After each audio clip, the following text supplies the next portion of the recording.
Hi everyone, and welcome to our webinar today on Manage Online Custom Jobs. Now, while it's not a requirement to attend this webinar, we do highly recommend that you've already completed setup of a number of items in your database. You'll want to make sure that you've entered your shop labor rates, your parts vendors, as well as linking them to electronic catalogs if you typically order parts electronically. You'll also want to make sure that you have entered any parts into your inventory that you physically stock and use in your shop. And lastly, it's helpful to have created a number of common work descriptions for custom jobs you sell and are planning to build in Manage Online. We're going to focus on building and demonstrating three price types of custom jobs today: a standard, a packaged, and a fixed price custom job. Each of these can be used and priced differently depending on what your goal is for a given custom job. We'll go into a little more detail as we build some examples, but there's a good document in the resource list on this page called Custom Jobs Price Types that's pretty useful for comparing each one. In fact, one feature that can help you is the step-by-step guidance that we've built into Manage Online to help you set up and build custom jobs successfully. Now, to get started, let me orient you to the screen you see in front of you. The screen you see can be set to view in HD or high definition. I'll be sharing my screen with you throughout our webinar today, so if you want to take that screen area and make it full screen, feel free to do so. We have a resource list here that I mentioned earlier where I've shared some materials and links that can be really helpful to help you get started. Feel free to download those or click on those links anytime. And if you have any questions during or after today's on-demand webinar, you can also contact us from the link on the left of the screen there. We'll be able to help you live over the phone with any training questions you might have. Now, we do have a survey there as well. We'd really appreciate your feedback about how you think today's training went. We do read all of your comments, so if there are specific topics today that you really found helpful, or if there's something we didn't cover that you'd like to see in a future webinar, then please let us know through the survey. Okay, let me launch my screen here so I can start to demonstrate a couple of custom jobs today. So right now I'm on a work document with a customer and vehicle, and we'll use the beginning of this work document to show you later how the custom jobs we build actually look on the ticket. So let's look at the pieces of a custom job and we'll build an example. So to start, we'll go to Setup here and down to Custom Jobs.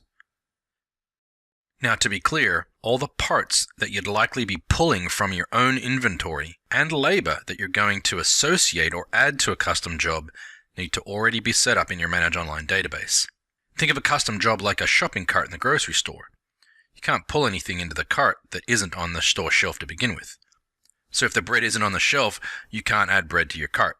So adding all of your parts and labor into the database first will allow you to pull from your grocery shelf, so to speak, and then add them to your cart or the custom job in my little analogy here. Ultimately, though, that little amount of setup work to do up front will help you get jobs onto the work ticket much quicker. As I said earlier, we're going to demonstrate three different price types of custom jobs. We'll talk briefly about the fourth at the end. They'll all build out fairly similarly. The steps are essentially the same. So let's start with a standard job, a standard priced custom job.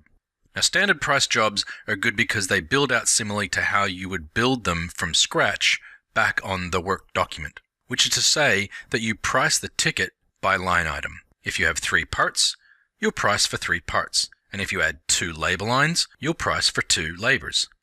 So a standard price job bills per line item, adding up to a total for that job. So our example here needs a name and a job description. For this example, let's just build a simple job for an emissions inspection. Now, the name field doesn't show up on the customer's ticket. You can name this whatever makes the most sense to you. The description field does show up on the customer's work ticket, so we want it to be short but descriptive here. We'll say this is an emissions inspection job. Now, when it comes to sales class code, I only need this if I'm using the fixed price option, which we'll get to later, but as a standard job, I can leave that sales class field alone.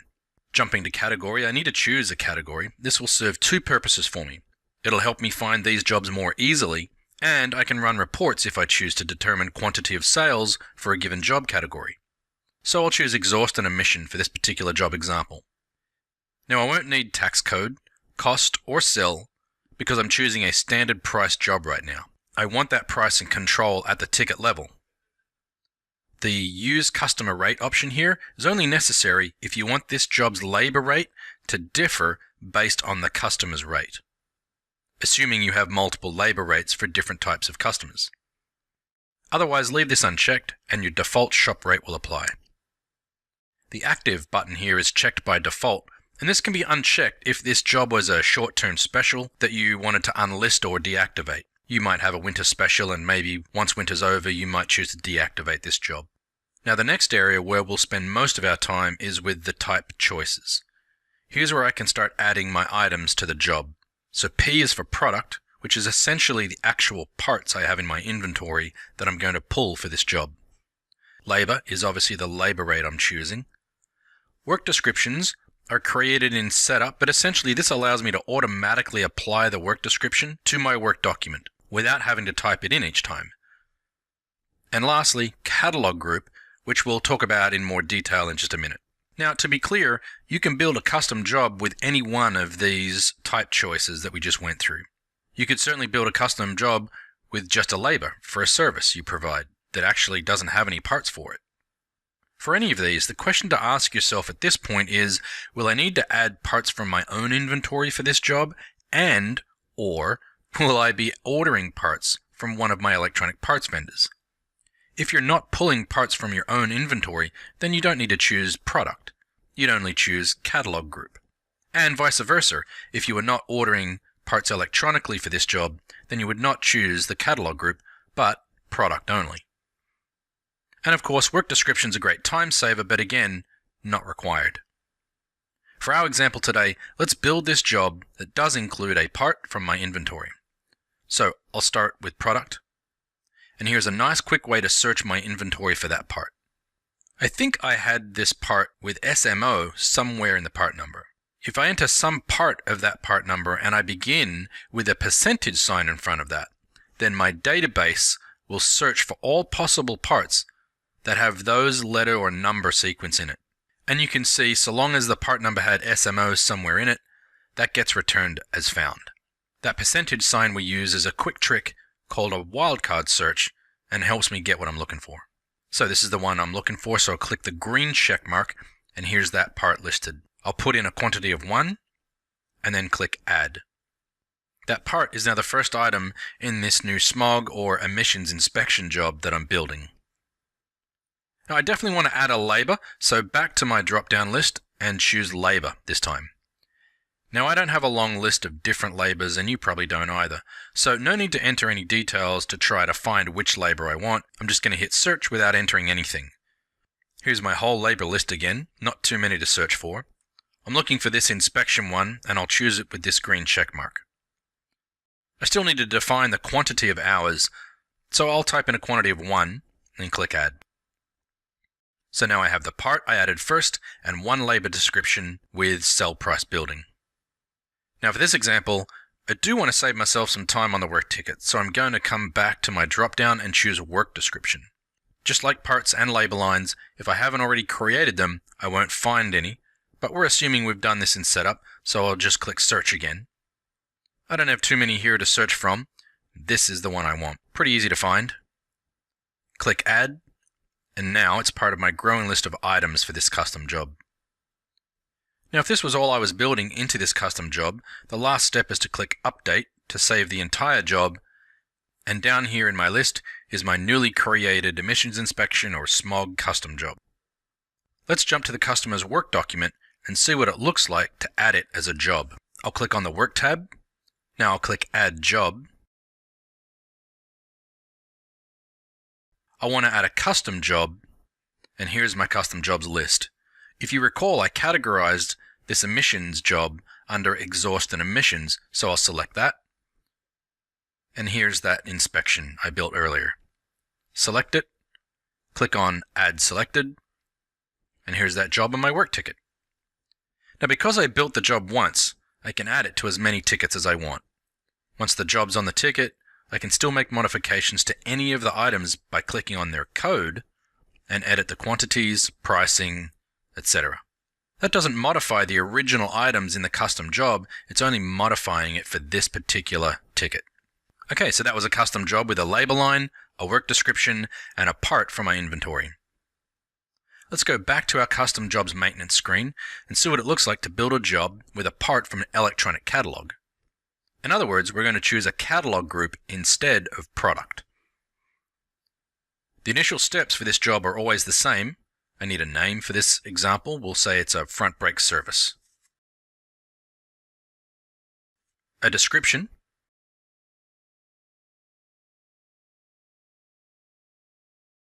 And for now, I'll keep this as a standard price job. I've got a category here for brakes, so I'll select the category. But now, when I choose my items to add to my job, I'm going to choose catalog group instead of product. I've got a new selection drop down to then choose the integrated catalog I want to go out to each time for this job. For this example, let's choose the OEM catalog, but I could have also chosen AutoZone, NextPart, or TransStar. And yes, I could choose to connect multiple catalogs for any one custom job.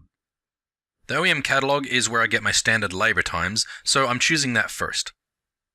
I'll click Select, and what I'm being asked to do here is help Manage Online decide and find the part I want in the catalog.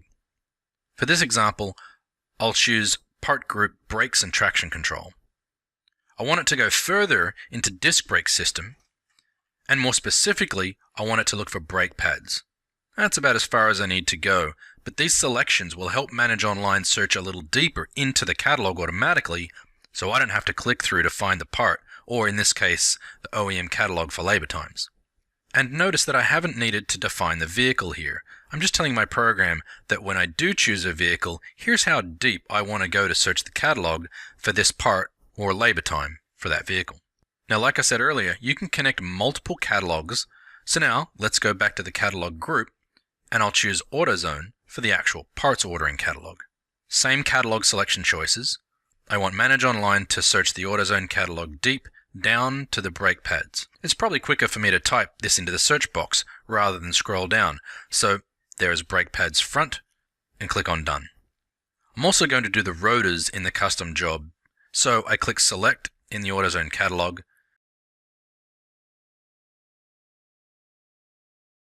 define my parts group selections, search for rotors,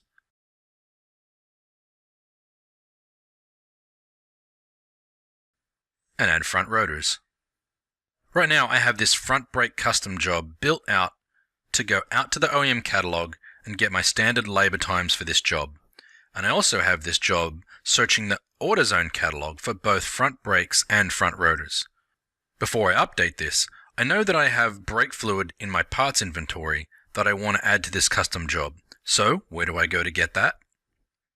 If you said back to product, you're right. I just select product. I'm not exactly sure what I called this part, so I'll use my magic wildcard percentage sign. I'm pretty sure BF was in the part number, and click search. Perfect. I've got those choices, and this is the brake fluid that I want to select. I just need one, and click add. Alright, quick review before we update. The name of the job, which doesn't show on the customer's ticket. The description, which does show on the customer's ticket. I'm choosing to price this as a standard job. I'm putting it in the brakes category, and these are the items I have in my job. All good, so last thing is to click on Update. Let's check this out on the work ticket. I'll go to Work, Add Job, Custom Jobs. In my list, I know I categorized this under brakes, and here it is.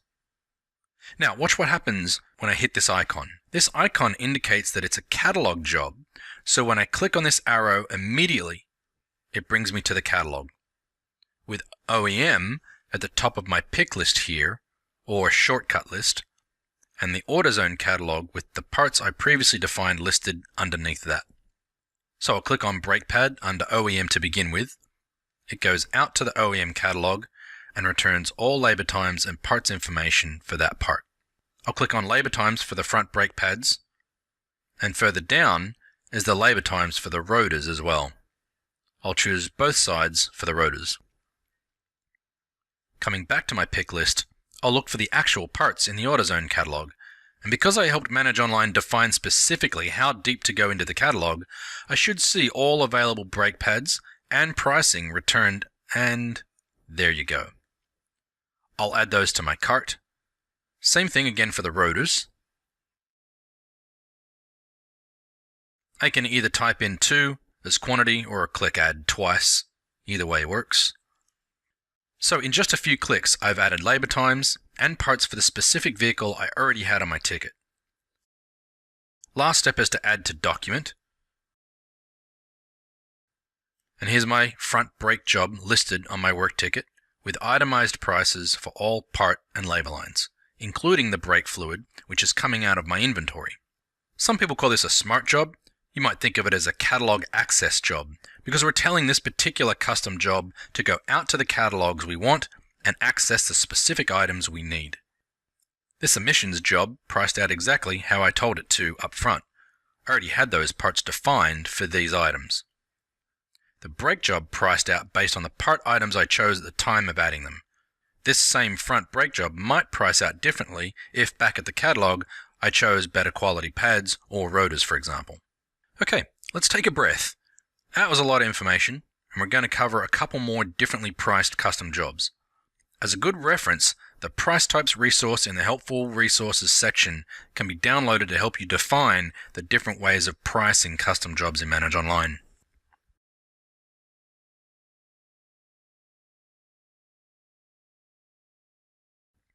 The next example we'll look at is a package-priced custom job. Now, you'll notice as I build this example, the steps are almost exactly the same as the previous examples we built, with the exception of how the job is priced on the ticket, and we'll talk a little about the advantages of using this price type job. This example is an oil change, and by now we should be familiar with the first couple of steps. I'll give it a name that makes sense to me, then the description the customer will see. Again, I don't need to define my sales class code here. I've chosen package price type, and in this example, I'm going to leave this uncategorized. I'll explain in a minute why for some very popular and frequently used jobs, why you might want to uncategorize them. I don't need to define a tax code or cost, but since I chose a package price type, I do need to give this job the total price that I'll sell the job for. And I'm going to say that my sell price for this oil change job is $39.95. My first line item choice will be from my own parts, so of course I need to choose product. We covered how we might search for that in our large inventory list, but I'm pretty sure I've called my oil 5W30.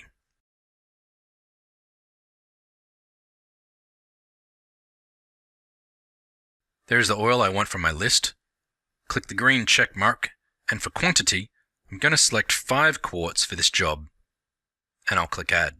I'm also going to add a filter to this job, so similar process, FLT. I'm not really sure, so I'll throw that percentage sign in front and click search. And here it is. I only need one filter. Click add. I definitely need a labor line, so make that change in the pull down. Click search. Choose my shop labor. Now my shop labor is $74 an hour, but I don't want to sell 1 full hour. Let's give this job a quarter of an hour, so 0.25. Click add, and that's my job. Of course, I can also add a work description for this oil change job if I want to, but as I said earlier, it's not required. The total of this package job is now shown here, but remember I told Manage Online I wanted to sell this for $39.95. I'm going to click Update, and here it is in my list. Let's check this out by going to the work screen and adding it to my work document. But notice since I didn't categorize it, it's right here in the default uncategorized list. So as I said, if this job is one that I add really frequently, it might benefit me not to categorize it and just let it sit right here for me to quickly add. Now I don't want to do that for every job, but I'll often leave my most common jobs uncategorized so I can get them even quicker from this first screen. When I add this job to the ticket, the price looks a little bit funny. The job total was supposed to be $38.50, but this says $42.53, and I wanted to sell it for $39.95. So what's going on there? Well, this is my $39.95 package price with tax calculated on it. It's already calculated the tax for me, so I get the $42.53. Now, here's where a package job is a little different. Notice that my labor charge is only $7.65. Now, remember that amount for a minute, $7.65. If I come down to this oil filter, and I say this filter is much more expensive than this, I can't sell this for $6, so I'm going to select the filter, and I'm going to say that this filter I'm going to sell for $12. Now remember that $7.65 is where the labor was before, and I'm going to click Update to make this filter now sell for $12. So what's happened to our labor line here? It's down to $1.65. Why is that? Because I set my package price to be $39.95 plus tax, the program will adjust the labor to help me stay within that $39.95 price for the job. So I can say that I want to sell this job for whatever I want, and the program will do what it needs to do to help me keep within that sell price. Now keep in mind, if I have $38.50 worth of parts on a job, and I'm only selling my labor for $1.65, and if I'm paying my tech $10 to do this oil change, then obviously I'm in the hole as far as my labor profit is concerned. Hopefully not for the whole job, I should be making some profit on those parts, but if I look at my labor, it might look like I'm hurting on my labor rate. So one important thing to remember with package price jobs is to know the price of your parts. And that's why we typically refer to these package jobs as loss leaders. Those are the jobs we're selling that we know we won't make a lot of money on, but they're designed to get the customer in the door with an attractively priced service offer, and if we do a good inspection and listen to the customer's issues, we'll probably turn that into a larger repair order. One way to visualize a package job is to think about a cup full to the brim with ice. Now at the brim of the cup is $39.95, and the ice is my labor. So now I start to pour some water into that cup. Think about water as my parts. The water fills up the available space in the cup until I pour in too much water and the ice starts spilling out. So the more water I'm adding, the less room for ice in this little analogy. The more parts I add to the job, the less I'm charging for labor, and the cup just spills the ice out until there's nothing left but water. And likewise, I can keep adding parts to the job above and beyond the initial $39.95, and I'll have zeroed out my labor, and I'll be charging more than $39.95. Ideally, I'd like my cup to have a nice ratio of water and ice. Manage Online, just like the cup, will let you go over the top and beyond your set limit. So that's how a package price job works, and they can be very handy, especially for those jobs where I know pretty well the price of the parts I'm getting, and there's maybe only a couple of dollars difference in prices. I'm not going to push up against my set sell price, so I can use that type of job to draw people into my shop.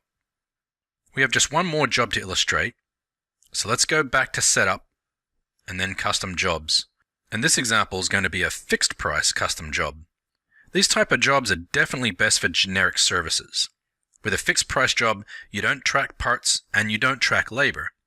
You could think about a fixed price job as basically a fee you'd charge your customers. A good example might be a tire rotation, or a tow service, or maybe even a wash and wax detail service. So, for a simple example, let's build out a wash and wax detail service. Now we need a quick name and a description. Now remember, for other jobs, we didn't need to choose a sales class code, but for a fixed price job, we do. So do I want to associate this wash and wax fee as parts or as labor? I'm going to choose labor. Now I want to categorize this one, and I'll put it under specials and promotions. Because it's a fixed price job, I need to tell the program how to tax it, so the tax code is an important choice. I'm going to tax this as labor. Now I do need to define the cost here, because all the jobs we've looked at so far, the program would define the cost based on the items I chose. But for this type of job, it's a fee with no defined parts or labor, so I need to tell the program what it costs me.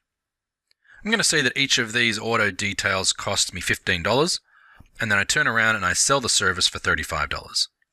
And that's it. I just needed to put in a name, description, define the sales class, a category, how I want it taxed, and what my cost and sell is. I don't need to pull any parts or choose types. I'm just going to click Update, and here it is in my list. If I go to my Work tab, select Add Job, Custom Jobs, and look in the Specials and Promotions category, here is my wash and wax. Select it, Add Selected, and here it is as a fixed price job on my ticket. Now this is a fee, So when I'm looking at my reports, I'm not going to see this job under the parts report or labor report. It's under the business analysis report, where it shows that this was a fixed price fee.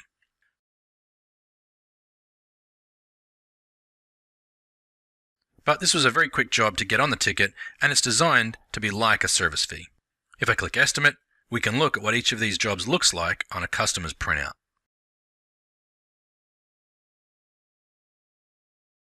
So here's the emissions job. It had a work description we built into it, and remember, I can add a work description to any job I build, and it'll automatically populate on the work screen and print out. Here's the parts and labor lines broken out with subtotal. Here's the front brake job, individual line items under parts and labor and its subtotal. Here's the oil change, same thing. And finally, here's that fixed price service. It lists as a labor on the printout here because we associated it with a labor sales class code, but it'll show up as a fee in your reports. Finally, we've got our total job with all taxes here for the customer to approve, and when we're done, we'll invoice and pay it. Now the last job we'll touch on very briefly is a complete price job. The complete price job actually builds out very similarly to a fixed price job, but where a fixed price job is best for a labor only fee or service job, the complete price job is great for advertised specials with a predetermined price. A good example might be a summer air conditioner recharge job, or shocks and struts special. A fixed price job will tax the job based on the tax code that I selected, where a complete price job allows you to have that complete or predetermined sell price and taxes both labor and parts on that job correctly. Now, this is most helpful if you tax parts and labor separately. You'll be able to see the taxes separately on both those items in your reports. And if you're in a state that taxes parts and labor at different rates, a complete price job will apply those different tax rates appropriately, ensuring each job is taxed correctly. For most people's purposes, the three price types we just illustrated, standard, packaged, and fixed, will be more than adequate for your needs. But if you'd like more help and information on complete price jobs, then contact us using the Contact Us link, and we can have a support and training agent walk you through that. For most shops, your custom jobs will most likely be priced like a standard priced custom job. And even though a standard price job takes a little longer to build compared to a fixed price job, you get a lot more detail in reports from the program, and you get a lot more control at the ticket level, which is important for many service writers. So to wrap up, we illustrated three price types of custom jobs. These jobs are designed to allow you to group together parts and labor items so you can quickly get that same group of items onto a ticket over and over again. We started with a standard job that builds and prices out per line item. We added catalog groups to it to show how the program can go out to chosen parts vendors automatically and show parts pricing and availability. We then demonstrated a package price job where we set the job at one price and let the program adjust our labor to keep us within that set price goal. And we build a fixed price job, which is basically a service fee. We define how to tax it and the sales class code for it. And while the customer sees it as a labor charge, we'll see it reported as a fee and not as labor or parts. And we briefly discussed complete price jobs, which are like fixed price jobs, but tax labor and parts separately when that's required. So the last point to make before we end here is to remember that before you start building any jobs, you should first ensure you've completed setup for your labor rates, add your inventory parts, and set up your parts vendors and associated electronic catalogs. If you need any help, the resource tab here has a step-by-step guide that will show you how to build a custom job among many other tasks in Manage Online. Thanks.